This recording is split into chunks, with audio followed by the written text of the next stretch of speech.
En la prisión del Altiplano, en México, hay un hombre que podría recuperar su libertad. No es un criminal común y sus delitos exceden por mucho los cargos de robo o asesinato. Es un hombre viejo que alguna vez fue rubio, de ojos claros y mirada pastosa, casi siempre amenazante. Este hombre que al mirarse al espejo ve los recuerdos de un gran capo del narcotráfico, perdió a toda su familia de la forma más horrible que cualquiera se pueda imaginar, víctima de la venganza de un cártel rival. Héctor Luis Palma Salazar, conocido en el bajo mundo criminal como El Güero, tuvo una vida propia de una película de Hollywood plagada de violencia, intrigas, traiciones y tragedias románticas. El hombre que comenzó su carrera como pistolero y asesino bajo las órdenes del jefe de jefes, Félix Gallardo, más tarde desafió a su mentor y se unió al Chapo Guzmán para crear una de las organizaciones terroristas más grandes de México, el Cártel de Sinaloa. Como jefe de Sinaloa, el Güero fue ejecutor de algunas siniestras masacres, como el golpe contra la discoteca Cristín, y lanzó una gran guerra contra el Cártel de Jalisco comandado por los hermanos Arellano Félix.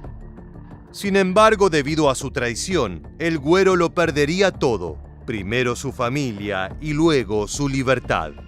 Tras pasar casi 30 años en prisión, incluyendo una estadía de 10 años en una cárcel de Estados Unidos, puede que este hombre recupere su libertad e incluso cabe la posibilidad de que regrese una vez más a las calles con buena parte de su poder intacto.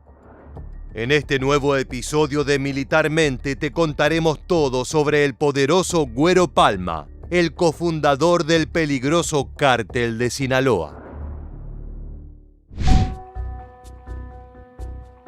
El castigo de Héctor Luis Palma Salazar no fue menor. 30 años en prisión. Primero en México, luego en Atwater, en Estados Unidos, luego nuevamente en su tierra natal, en la prisión del Altiplano. Pero lo peor es que debió ser testigo directo del horrible homicidio de su esposa y sus 2 hijos, como venganza por haber desafiado al jefe de jefes y a la familia Arellano Félix al intentar controlar las mayores rutas del tráfico en México.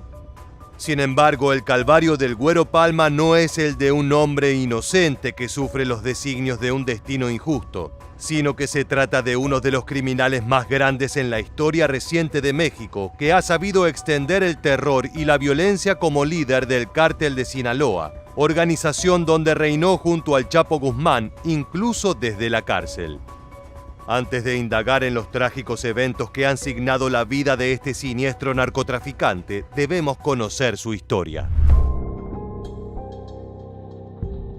Héctor Luis Palma Salazar nació en Sinaloa y desde pequeño lo llamaban El Güero debido a su cabello rubio y ojos claros que lo hacían parecer un pequeño gringo. En su juventud se introdujo al bajo mundo de Sinaloa como ladrón de coches, aunque su carácter violento y frontal lo hicieron destacar entre otros criminales. Esto llevó a que lo reclutaran como pistolero en el incipiente mundo del tráfico de drogas en el Cártel de Guadalajara, que por aquella época controlaba todo el negocio. De la mano del jefe de jefes, Miguel Ángel Félix Gallardo, el Güero Palma fue abriéndose un lugar en el rentable mundo del crimen, junto a otras 2 jóvenes promesas, Abelardo el Lobito Retamosa Machado y Joaquín el Chapo Guzmán. Estos hombres se convirtieron en una potente trifásica que alimentaba de energía violenta al Cártel de Tijuana y competían delante de los ojos del zar de la droga contra los hermanos Arellano Félix, que si bien eran colegas de cártel, representaban una suerte de enemigos internos para los 3 pistoleros. En 1988, el Güero Palma y el Lobito Retamosa Machado fueron culpados por el cártel de perder un importante cargamento de cocaína. Si bien Palma logró evadir el castigo, Retamosa fue asesinado a pedido de Félix Gallardo. Las tensiones dentro del cártel crecían mes a mes y una guerra civil entre bandas de pistoleros parecía inevitable. Pero el tiempo se ocupó de zanjar esta disputa cuando el jefe de jefes, Félix Gallardo, fue detenido y enviado a una prisión de máxima seguridad, desarticulando su jefatura dentro del Cártel de Guadalajara. Los conflictos internos hicieron que esta enorme organización, que controlaba la totalidad del tráfico de cocaína entre México y Estados Unidos, no sobreviviera a la decapitación de su estructura. El cártel se fragmentó en otros cárteles menores. Los Arellano Félix fundaron el cártel de Tijuana. El cártel del Golfo renació con la llegada de Juan García Ábrego y el Señor de los Cielos, Armando Carrillo Fuentes, quien se especializaba en el tráfico aéreo, tomó el liderazgo del cártel de Juárez, dándole nueva fuerza. Pero los dos lugartenientes más importantes de Félix Gallardo, Palma y Guzmán, se unieron para formar el cártel de Sinaloa, sin saber que se convertirían en el mayor poder narco de México.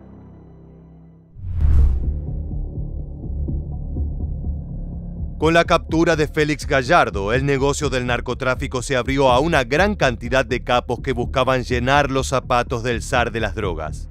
Entre ellos estaban el Güero y el Chapo.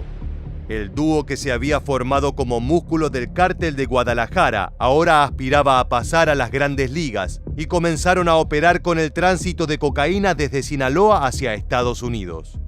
Ambos pistoleros forjaron una alianza con Ismael El Mayo Zambada, quien tenía estrechos vínculos con el cártel de Juárez y era bastante bueno para organizar la logística necesaria para el tráfico de estupefacientes.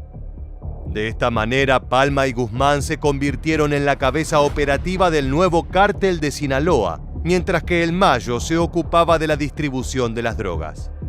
Los tres hicieron que en pocos años la organización se convirtiera en una de las más poderosas de todo México e incluso una de las más extensas a nivel internacional, operando en decenas de países por los 5 continentes y conectada con todas las mafias, sindicatos del crimen y organizaciones terroristas importantes.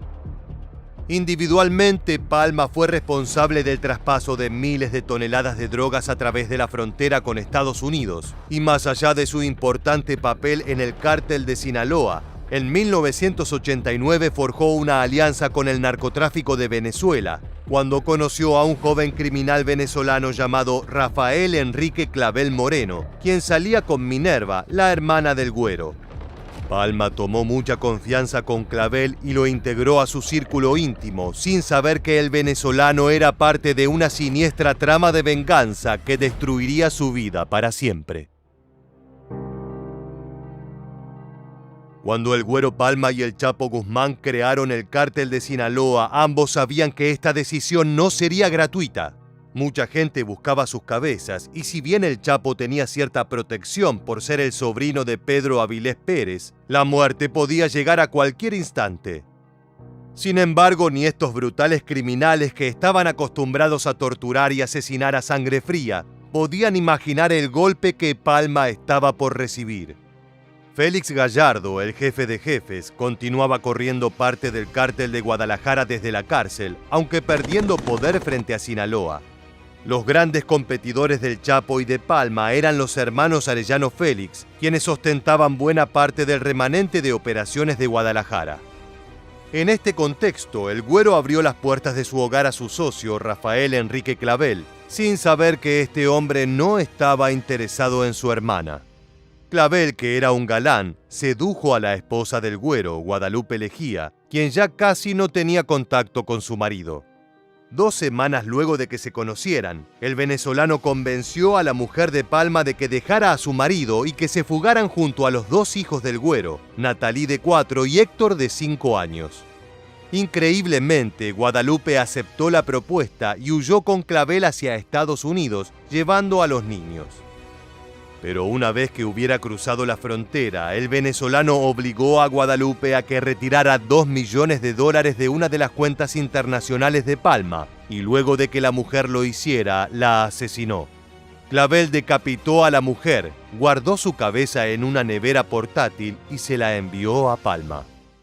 Luego raptó a los 2 hijos del Güero y los llevó hacia Venezuela, donde los arrojó desde lo alto de un puente matándolos. Clavel filmó el brutal infanticidio doble y le envió la cinta al Güero para que sea testigo de la muerte de su descendencia. El Güero quedó destruido por la situación e intuyó que Clavel no había actuado por cuenta propia, sino que había sido contratado para ejecutar este plan como venganza. Sus principales sospechosos fueron sus mayores enemigos en ese momento. Félix Gallardo, quien estaba preso pero seguía teniendo poder fuera de la cárcel, y los hermanos Arellano Félix. Pero Palma no iba a ceder frente a tal brutalidad, y él también preparó su propia venganza.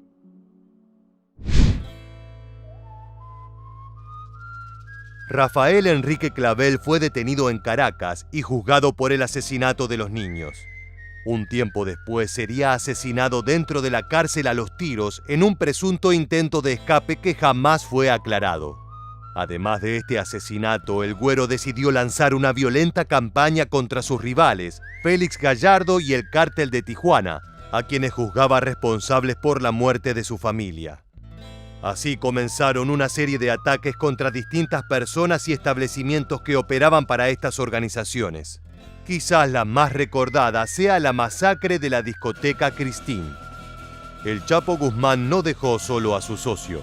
El Güero Palma quería venganza y el Chapo, quien no era ajeno a la violencia extrema, decidió ayudarlo. Ambos urdieron un plan para contraatacar al Cártel de Tijuana. El Mayo Zambada organizó una reunión entre los líderes de ambos cárteles y puso como lugar del encuentro la discoteca Cristín, ubicada en Puerto Vallarta, Jalisco. Los hermanos Arellano Félix se comprometieron a ir y allí era donde golpearían los de Sinaloa. El 8 de noviembre de 1992, 25 sicarios del Cártel de Sinaloa, con el Chapo Guzmán y el Güero Palma a la cabeza, irrumpieron en la discoteca con el objetivo de asesinar a Ramón y Francisco Javier Arellano, líderes del Cártel de Tijuana. Allí se dio un intenso tiroteo entre las dos facciones que dejó la trágica suma de 6 muertos, aunque los hermanos Arellano Félix lograron escapar del lugar. Durante los años subsiguientes, Palma lanzaría más golpes en venganza por la muerte de su mujer y sus hijos, que resultaron en la muerte no solo de Clavel, sino también de su abogado, al menos 9 familiares de los Arellano Félix, 3 niños y varios cómplices venezolanos. No obstante, mientras llevaba adelante su venganza, la carrera de Palma se acercaba al final.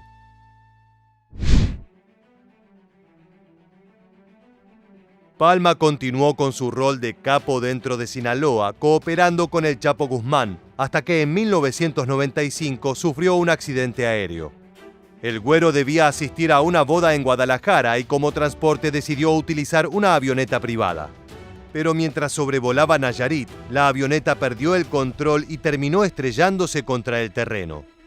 El Güero sobrevivió al choque y se dice que él mismo asesinó al piloto y al copiloto en un ataque de furia por el accidente. No obstante, el siniestro llamó la atención de las autoridades mexicanas y permitió que la policía finalmente lograra arrestar a Palma. Palma fue encerrado en México, pero más tarde sería enviado a la prisión de Atwater en Estados Unidos, donde permaneció hasta 2016, cuando fue enviado de regreso a México y reubicado en la prisión del Altiplano. Debido a su buen comportamiento, su pena fue reducida y en el año 2021 fue liberado, aunque volvieron a aprisionarlo casi inmediatamente por una causa penal derivada de sus crímenes pasados. Sin embargo, para el año 2024 podría recuperar su libertad y tal vez, ¿por qué no?, quizás recupere algo del poder que aún mantenía en el Cártel de Sinaloa. Esto es para ustedes, pinches golfas. Es un regalito que les mandamos. La guerra es entre nosotros, no en contra de la sociedad. Sale el antopón, pinches culeros. Ciudad Victoria, es territorio Z, perros. Esto es lo que le va a pasar a todos los pinches fotos que colaboren con el Cártel del Golfo. Los habitantes de Jalpa, municipio de Zacatecas, aún recuerdan a su héroe local, un sicario narco que se rebeló contra los infames Zetas que viste al inicio del video. No solo eso, además se convirtió en su peor pesadilla. Estamos hablando de Panchito, alias el F1, quien a fuerza de balaceras y enfrentamientos en las calles, se ganó el apodo de Robin Hood zacatecano, ya que enfrentaba y aniquilaba a aquellos que brutalizaban a la población. Este antihéroe tiene una prehistoria increíble que incluye la desobediencia a una orden terrible, y el secuestro y la tortura de toda su familia. Suena como una película de acción hollywoodense, pero es la clase de cosas que ocurren en el territorio azteca desde hace años. En esta nueva entrega de Militarmente te invitamos a conocer su leyenda, los combates en los que participó y cómo un simple sicario logró expulsar de Zacatecas al cártel más sanguinario del mundo. Acompáñanos en este impactante video. Los orígenes de Panchito, alias el F1, son un auténtico misterio. Si bien algunos medios de comunicación y autoridades confundidas piensan que era originario de Jalpa, Zacatecas, zona donde operó durante años, fuentes fidedignas aseguran que nació en la comunidad La Florencia. Ese poblado se encuentra en Tabasco y es un bastión criminal dentro del municipio. Lo que sí se sabe sobre el F1 es que desde joven participó en negocios relacionados al narcotráfico, ya sea como productor, vendedor o pistolero al servicio de capos regionales. Sus actividades se mantuvieron en una calma relativa hasta que ingresó a dicho territorio el cártel más peligroso y temido de todo México, los Zetas. Para entender la leyenda del Robin Hood zacatecano, es necesario conocer el funcionamiento de esta organización criminal tan infame. El cártel de los Zetas desbanca al de Sinaloa y se convierte en la mayor banda narcotraficante de México. Pese a la guerra que les han declarado grupos rivales y sobre todo el ejército mexicano, el cártel de los Zetas, considerado el más sanguinario del país, no ha dejado de crecer y fortalecerse en los últimos años. En los 90 México era un país muy diferente, pero en su territorio ya estaban germinando las organizaciones criminales que hicieron del siglo XXI una época sangrienta. En el año 1997 desertó del ejército mexicano Arturo Guzmán de Sena, un elemento castrense con años de experiencia que en aquel entonces dejó atrás la vida militar para sumarse a las filas del histórico Cártel del Golfo, entonces liderado por el capo narco Osiel Cárdenas Guillén. Si bien dicho frente contaba con décadas de experiencia en el negocio, en materia de violencia armada se estaba quedando por detrás de grupos como el Cártel de Sinaloa. Por eso, a fines de los 90, la organización estaba articulando su propio brazo armado, compuesto de operadores profesionales con entrenamiento de primer nivel. La intención era contar con los sicarios más brutales e implacables de todo México, y lo lograron. Arturo Guzmán de Sena fue uno de los primeros en sumarse, y desde 1997 colaboró con el reclutamiento, convenciendo a decenas de soldados a desertar e ingresar a la vida criminal. Así nacieron los Zetas, una fuerza de comando al servicio del Golfo. El crecimiento de este nuevo frente fue exponencial, capturando plazas de gran importancia para la organización que le dio vida. Rápidamente los hombres de Guzmán de Sena se convirtieron en la principal amenaza para la seguridad pública, ya que aplicaban todos sus conocimientos en guerra de guerrillas, antiinsurgencia y tácticas de interrogación para eliminar a otros cárteles e incluso a la mismísima policía. Para muchos expertos, la escalada de violencia que vivió México entre 1999 y 2010 es responsabilidad de estos sicarios. La decapitación de rivales y la colocación de partes corporales en puntos clave de la ciudad son una marca registrada de los Zetas. Las torturas grabadas en video y las narcomantas son otra de sus innovaciones, que hasta el día de hoy siguen en uso dentro del AMPA. Conociendo estos datos, es imposible subestimar la importancia de este grupo en el desarrollo del crimen organizado azteca. Luego de años al servicio del Cártel del Golfo, estos operadores se independizaron y comenzaron sus propios negocios, manteniendo las tácticas brutales que los hicieron famosos. Claro está, ninguna escisión de ese tipo se da sin derramamiento de sangre. La independencia de los Zetas transformó al suelo mexicano en una gigantesca zona de guerra, con miles de muertos anuales e imágenes morbosas desde cada rincón del país. Más allá de las múltiples detenciones de miembros importantes, el grupo se volvió cada vez más poderoso. A continuación veremos la presentación de uno de los tantos asesinos del cártel.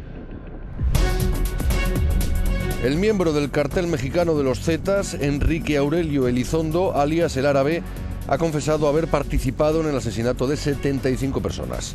La célula a la que pertenecía operaba desde hacía 3 años en el noreste del estado de Nuevo León.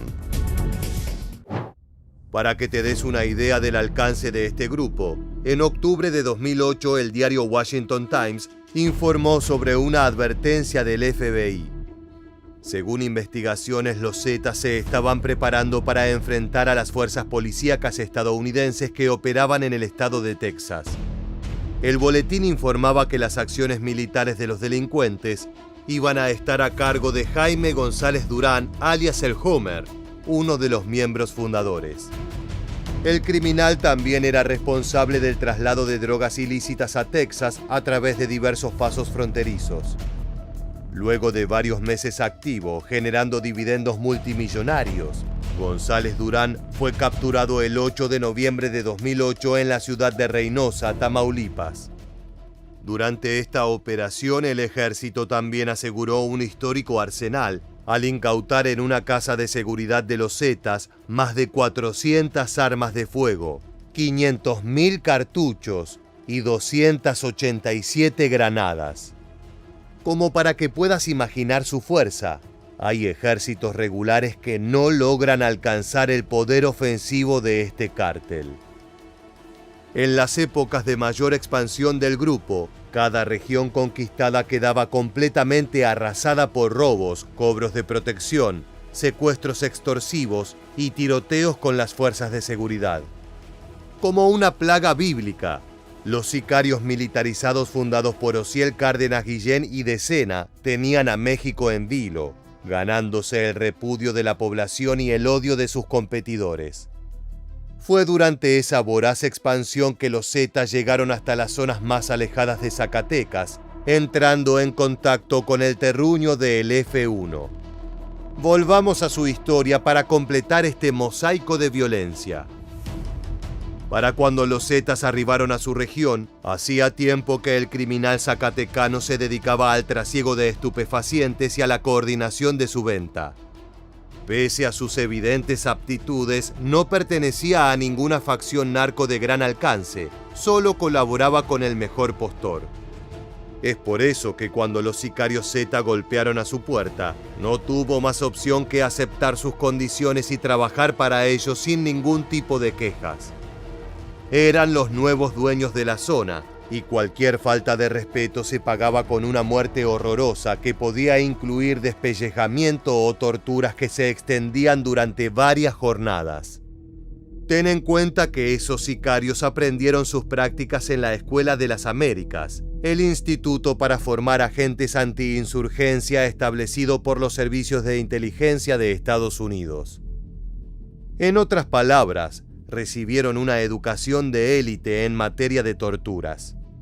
Lo más increíble es que filmaron muchas de sus sesiones de tormentos que efectuaron a sus enemigos, tal como veremos a continuación.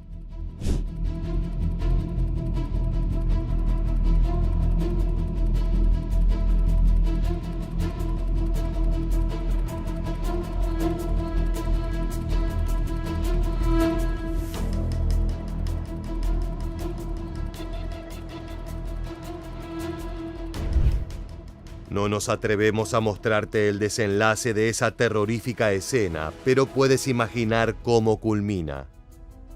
La colaboración del F1 con los Zetas se mantuvo durante algún tiempo. Él era un experto en el trasiego de narcóticos en la región y conocía la comunidad de Zacatecas como la palma de su mano. Gracias a esas cualidades, se trataba de un hombre ideal para el negocio y por eso se ganó un lugar de cierto privilegio, pese a estar sometido a las duras decisiones sicariales del grupo. A diferencia de otros cárteles, los Zetas promovieron el uso de la violencia extrema como medida cotidiana. No consideraban que las masacres fueran un problema que llamara la atención de la policía, sino todo lo contrario. Entendían que era una amenaza tanto para la competencia como para las fuerzas de seguridad. Pero todo tiene un límite. Entre 2015 y 2016, el F1 recibió una orden que no podía acatar. Sus superiores le encomendaron el asesinato de una familia entera, incluyendo a los niños. Se quería dar el ejemplo con la eliminación de un clan completo, pero el hombre oriundo de la Florencia no estaba dispuesto a cometer semejante crimen. Se negó a obedecer y eso tuvo un costo mucho más alto del que esperaba. Como te adelantamos, cualquier tipo de falta o desobediencia era castigada por los Zetas con una brutalidad sin precedentes. Sin embargo, en el caso del F1, los narcos militares fueron especialmente sanguinarios. Ante su presunta deserción, el cártel rastreó a su familia hasta las profundidades de la comunidad de La Florencia. Sus padres fueron secuestrados y torturados, siendo víctimas de todos los métodos de su repertorio infernal. Al padre le perforaron las rodillas con un taladro, mientras que a su madre le amputaron dedos de ambas manos. No contentos con el daño físico a los patriarcas, los sicarios procedieron a golpear y ultrajar a la hermana del desertor. Lo que no imaginaban es que el F1 les haría pagar cada gota de sangre derramada, transformándose en la peor pesadilla de los Zetas dentro del suelo zacatecano. Pero antes de continuar es necesario contextualizar un poco. Desde el año 2010 se desarrollaba en México una brutal guerra entre los distintos cárteles que se disputaban plazas a lo largo y ancho del territorio. Una de las rivalidades más duras se daba entre el cártel del Golfo y los Zetas. Los antiguos socios se transformaron en enemigos mortales. En un principio el conflicto favoreció al Golfo, dando como resultado un repliegue de su competencia. Los enfrentamientos sucedieron en gran parte de la frontera noreste de México, en donde llegaron a participar convoyes de hasta 100 camionetas de ambos bandos. Para facilitar los operativos, el cártel del Golfo identificó a sus miembros mediante las siglas de sus comandantes y con las letras CDG, mientras que los Zetas utilizaban la sigla Z como emblema. A continuación veremos uno de los tantos videos registrados durante esa contienda. En este caso se trata de operadores del Golfo que lograron capturar a sicarios rivales, obligándolos a confesar sus pecados frente a cámara. ¿A qué cártel pertenecen? ¿Dónde los agarraron? ¿A qué es lo que iban? Por un cura. ¿Por órdenes de quién? De Adán. ¿Adán es su comandante? Sí. ¿A qué otros delitos han participado? Solo una mujer. ¿Quién los mandó? El H. ¿Quién la mató? Mi camarada el Charal. Yo la destacé. ¿Dónde la tiraron? En la sierra del monte. Los testimonios de los hombres capturados son impactantes. La reputación infame de los Zetas está más que justificada. Nunca antes había existido un frente criminal con tan pocos escrúpulos a la hora de ejecutar sus asesinatos. Lo que es peor, su forma de hacer negocios forzó al resto de los cárteles a bajar a ese mismo barro, transformando a las pandillas en grupos comando dispuestos a efectuar matanzas sin el más mínimo dilema moral. Los expertos coinciden en que fue ese grupo integrado por militares desertores el que multiplicó la violencia en territorio mexicano hasta llegar a su estado actual. En ese ámbito de brutalidad cruzada, el F1 eligió unirse a las filas del Golfo para darle guerra a los asesinos de su familia, quienes convirtieron Zacatecas en una zona inhabitable. Debido a su experiencia, el operador ascendió rápidamente en la organización ocupando diferentes roles, tanto ofensivos en ataques orquestados contra pandillas enemigas, como también logísticos. Nuevamente, conocer el territorio como la palma de su mano, lo convertía en una herramienta fundamental para trasladar miles de kilogramos de droga sin necesidad de emplear la violencia como primer recurso. De a poco el suelo zacatecano fue recuperado por el CDG, pero una vez que se plantó bandera fue necesario defender esas victorias con fuego. Dentro del Cártel del Golfo, el F1 organizaba las mortales caravanas de camionetas con hombres armados. Estos recorrían carreteras, brechas, rancherías, pueblos y municipios para impedir que los rivales de la organización, fundamentalmente los Zetas, recuperaran territorio. Básicamente era el encargado de proyectar el poder armado del grupo, como si se tratara de un ejército regular que debe defender el territorio. Por supuesto, estas tácticas aumentaron exponencialmente la violencia en la zona, con tiroteos diarios que enfrentaban a sicarios de diversas pandillas. Fue en esa época que se realizó el presunto arresto de esta figura. Sin embargo, los hechos fueron desmentidos de inmediato por las autoridades castrenses. Es totalmente falso. Y así lo aclaramos. No sé en qué información se basa este medio que pasa este tipo de información por las redes, pero andamos sobre él, no cayó, les aclaré a todo el mundo que no. De acuerdo con las teorías más difundidas, bajo la instrucción del F1, el CDG estableció pactos con las fuerzas militares locales para colaborar en la destrucción de su enemigo común, los Zetas. No existe confirmación de ese pacto, pero de haber ocurrido fue efectivo. En pocos meses, los sicarios militarizados recibieron duros golpes en forma de detenciones, abatimientos y encongelamiento de cuentas bancarias. Todas las facciones Zeta se replegaron ante la falta de apoyo y el creciente poder de fuego del Golfo. Día tras día se registraban fusilamientos a operadores, asesinatos que eran filmados por el F1 y su gente. Sin embargo, faltaba un revés más en este conflicto. En 2017, la estructura del Cártel del Golfo sufrió un revés. En aquel año fue capturado José Antonio Romo López, alias el comandante Hamburguesa, quien cayó preso en la región de Zacatecas. Se trataba de un referente fundamental, por lo que su falta demandó una reconfiguración. Fue así que el F1, entonces jefe de sicarios, se convirtió en el principal referente zacatecano del cártel.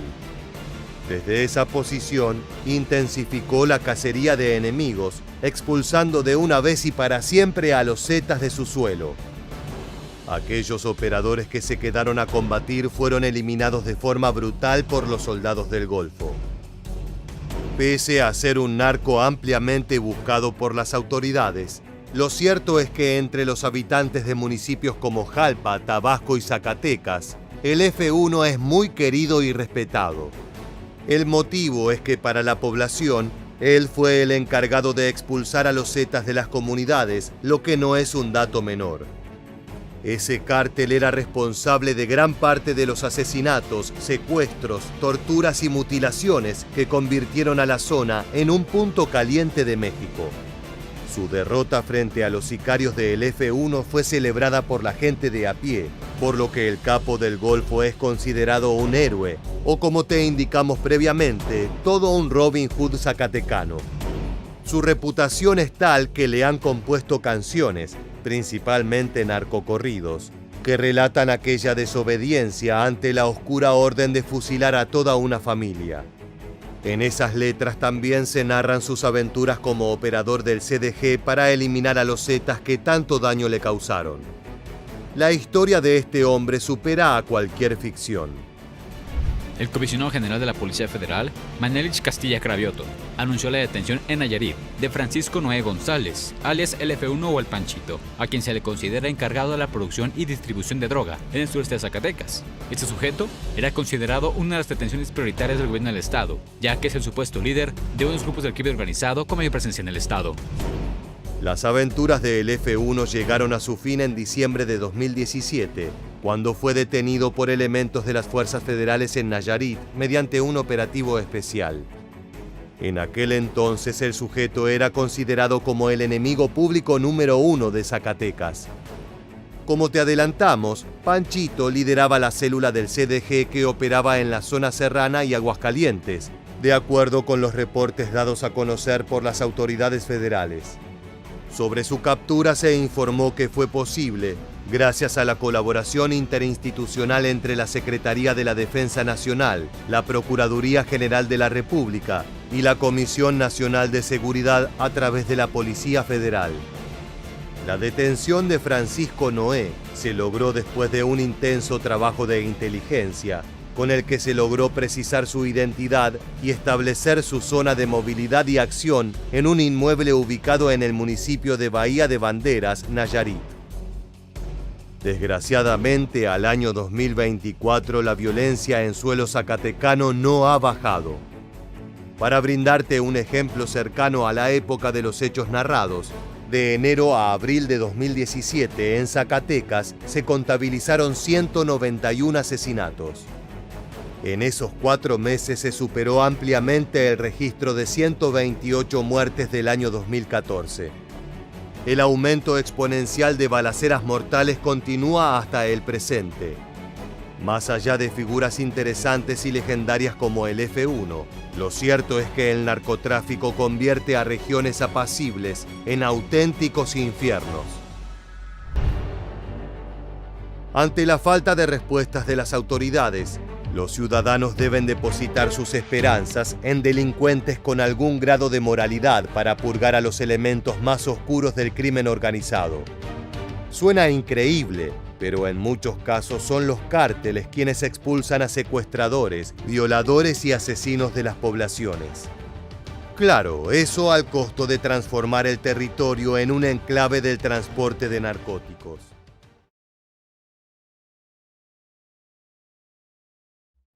En julio de 2021, las calles de Guanajuato fueron testigos de 2 crímenes en apariencia muy distintos, pero conectados de forma directa con el mundo del narcotráfico. Primero, una familia masacrada cuyos cuerpos yacían baleados a plena luz del día. 24 horas después, un sicario maniatado y fusilado dentro de una camioneta con un mensaje firmado por el M1. Uno de los principales referentes del cártel Santa Rosa de Lima. En este nuevo video de Militarmente, queremos contarte la curiosa conexión entre ambos asesinatos, pero también la larga y brutal guerra que han llevado a cabo el CSRL y el infame cártel Jalisco Nueva Generación del Mencho Oseguera Cervantes. Acompáñanos a descubrir los secretos de estas organizaciones y cómo los peores criminales de México pretenden postularse como guardianes de la justicia.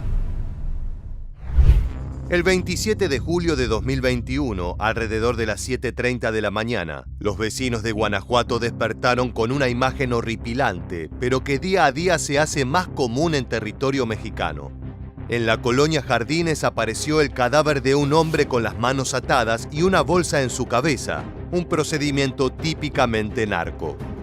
De acuerdo con los reportes, al lado del cuerpo sin vida se encontraba una cartulina con un mensaje firmado por el M1, uno de los cabecillas del cártel Santa Rosa de Lima. El mensaje, escrito en letras negras sobre un papel naranja fosforescente, iba así: aquí les dejamos esta porquería que mató al niño. Nosotros no toleraremos más ese tipo de cobardías. Mátense con quien pueda, no con los que no puedan. Atentamente, M1. Esa enigmática misiva despertó varias dudas entre la población civil y los agentes de policía, quienes no tardaron en unir puntos hasta llegar a un crimen anterior que podría haber desatado esta morbosa ejecución. La víctima se encontraba en el interior de un vehículo que había sido abandonado sobre la calle Magnolia, a un costado de la Universidad Latina de México, una zona altamente transitada, por lo que el objetivo era que el souvenir fuese descubierto de inmediato. La camioneta modelo Dodge color café y sin placas de circulación contenía el cuerpo sin vida, repleto de impactos de bala y marcas de golpes. Ahora sí, retrocedemos 24 horas. El 26 de julio, en pleno centro del barrio San Miguel, en Celaya, una pareja y su hijo de 2 años fueron atacados cuando circulaban a bordo de una motocicleta. De repente un automóvil color blanco se les emparejó y desde el interior del auto comenzó una balacera que los eliminó de inmediato. Los cuerpos quedaron tendidos sobre el asfalto en un charco de sangre y balas que horrorizó a toda la población. Por las fotografías filtradas en redes sociales se aprecia que el hombre quedó abrazando a su esposa, mientras que el menor cayó tendido a los pies de su madre, completando una imagen realmente trágica. Como es frecuente, este tipo de ataques está directamente relacionado con la violencia narco que se vive en México desde hace décadas. Las autoridades y el servicio de emergencia llegaron alrededor de las 13:20 y encontraron una bolsa de mandado y al menos 15 casquillos percutidos propios de un fusil tipo AR-15, el arma favorita de los sicarios de los principales cárteles narco. Luego de algunos minutos llegaron también los agentes de Fiscalía de Guanajuato para el levantamiento de indicios, así como el manejo de los cuerpos de la familia fallecida. Lo que confirmó las sospechas de que se trató de un ajuste de cuentas criminal es que, de acuerdo con los testimonios de testigos, previo al ataque se escuchó que alguien le gritó al hombre: «Te estábamos buscando». Por ello se presume que el ataque iba dirigido a él y que su familia, incluyendo a su hijo de apenas 2 años, fueron tan solo víctimas colaterales en el golpe. Este tipo de ataques inescrupulosos a plena luz del día son producto de una escalada de violencia que desde hace más de una década ha puesto a los habitantes de México a merced de los sicarios más sanguinarios de la historia del país. Lo curioso es que el M1, un criminal extremadamente peligroso que ha llevado a cabo numerosos ataques y operaciones para el cártel de Santa Rosa de Lima, se vio en la posición de vengar la muerte de esa familia como si fuese un justiciero.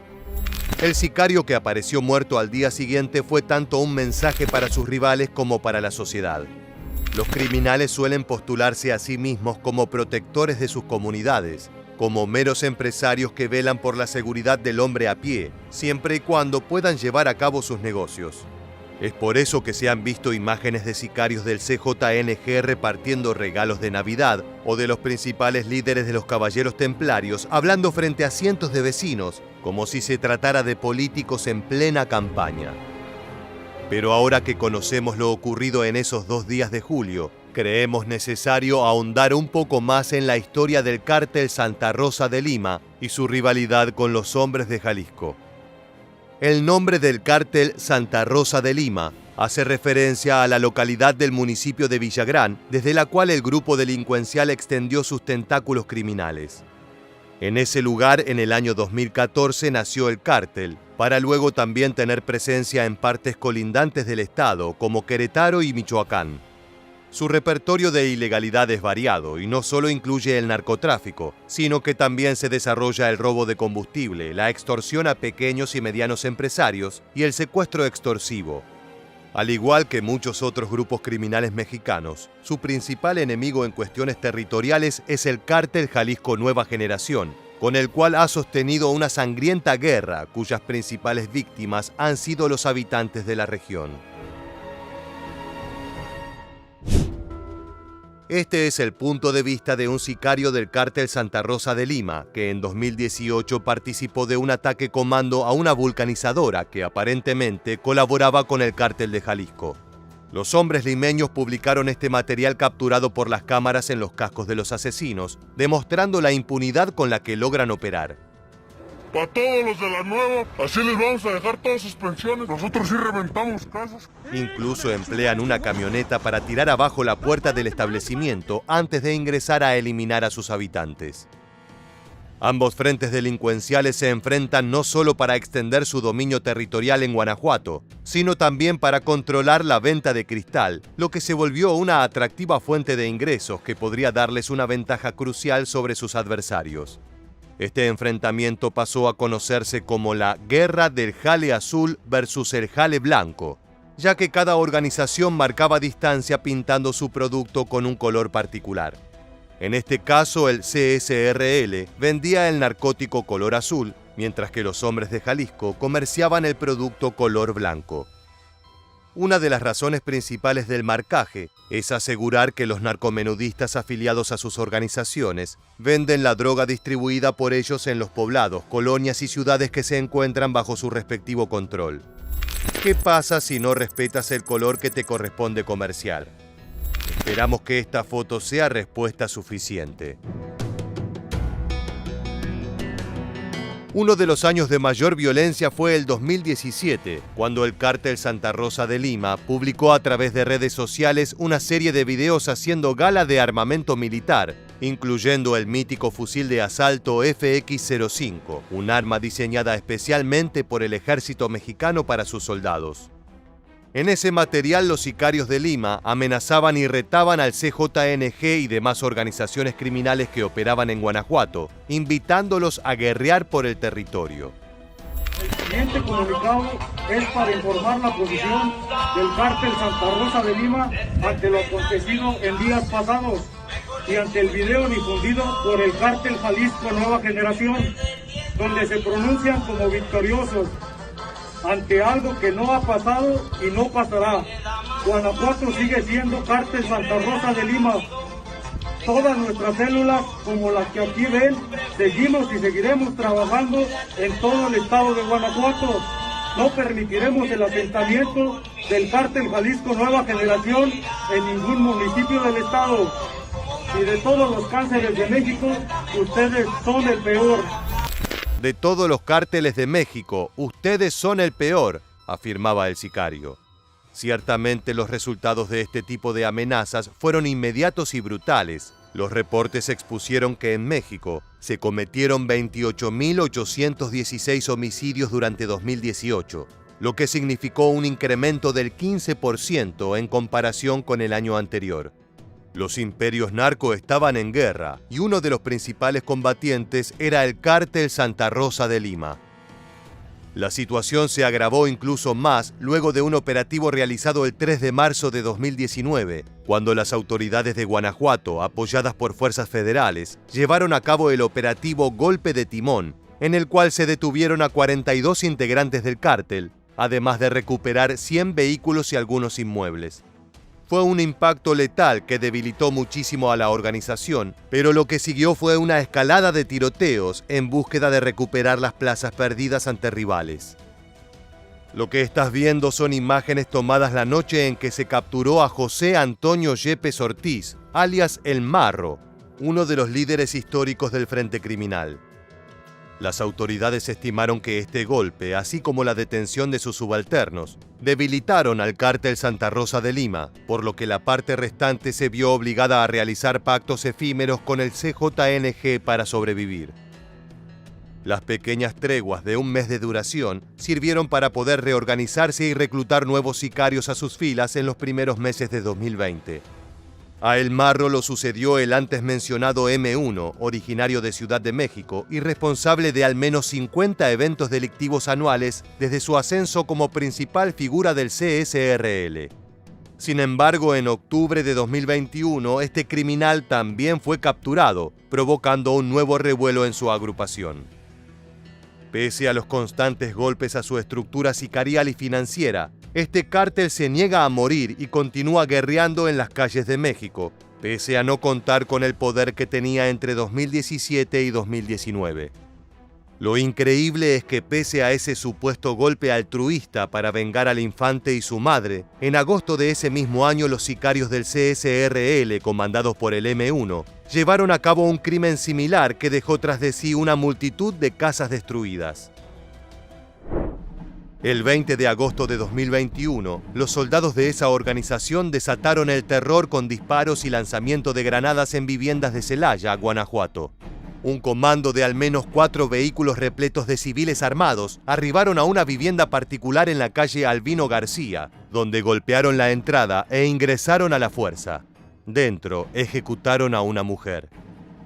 Unas 6 cuadras adelante, una vivienda fue incendiada, pero solo resultó con daños materiales porque no había personas al interior.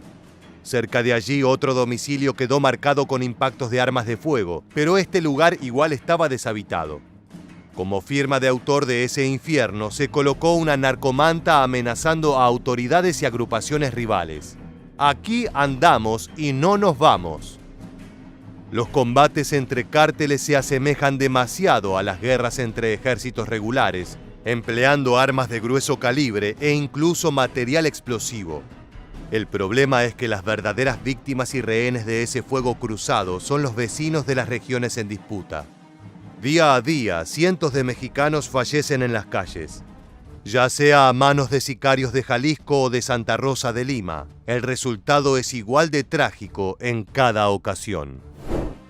Así llegamos al final de este video, pero nos gustaría conocer tu opinión respecto a este tema tan polémico. ¿Crees que los cárteles realmente actúan de forma altruista en sus comunidades o son meros captores actuando con cinismo? Déjanos tu respuesta en la caja de comentarios. Por el momento nos despedimos hasta la próxima entrega de Militarmente. Gracias por acompañarnos.